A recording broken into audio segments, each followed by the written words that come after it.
Il est 7h10, Maya, c'est l'heure d'ouvrir notre fenêtre sur l'étranger. Vous êtes déjà parti en Inde. Eh ben oui, parce que c'est loin.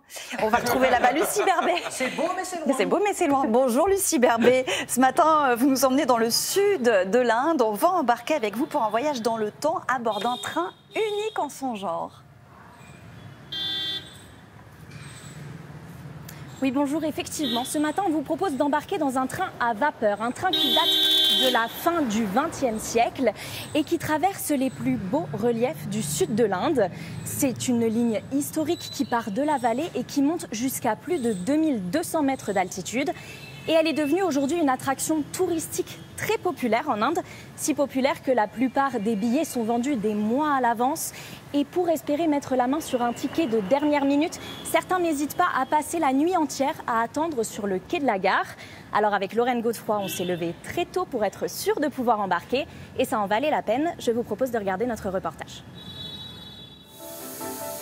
Ils viennent par centaines pour l'apercevoir chaque matin dès l'aube.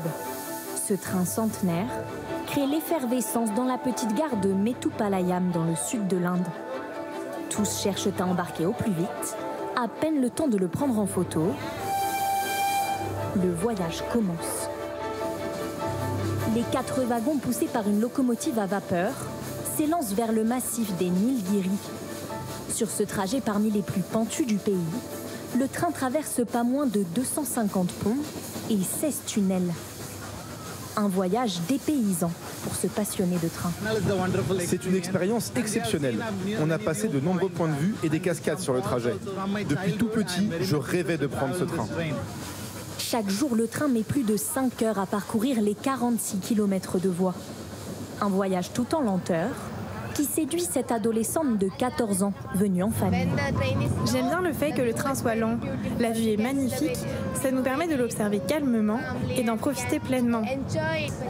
Le train des Nilgiri circule ici quotidiennement depuis 1908, toujours grâce à la même locomotive. Une vieille dame de 115 ans qui demande beaucoup d'attention et se montre très gourmande. On est en train de lui remettre de l'eau. La locomotive a une capacité de 8000 litres et on doit la re-remplir à chaque arrêt. Des arrêts, le train en fait 7 sur sa montée. Comme celui-ci, situé à plus de 2200 mètres d'altitude, qui plonge les passagers au milieu des plantations de thé. Ce ne sont pas des paysages que l'on voit souvent. La nature est vraiment magnifique. Je n'ai pas les mots. Une parenthèse enchantée qui a valu au train des Nilgiri d'être classé au patrimoine mondial de l'UNESCO. Très beau reportage, Lucie. Et si ces attractions comme celle-ci sont autant de succès, c'est aussi parce que le train est particulièrement populaire en Inde. Oui, tout à fait. Le train, c'est une institution en Inde. Il faut bien s'imaginer que chaque jour, ce sont plus de 23 millions de passagers qui empruntent le rail dans le pays. Alors, principalement pour son aspect financier, le train, ça reste l'un des moyens de transport les moins chers pour se déplacer en Inde, mais aussi pour son aspect pratique, puisqu'il permet de relier les 4 coins du pays, de ce grand pays qu'est l'Inde.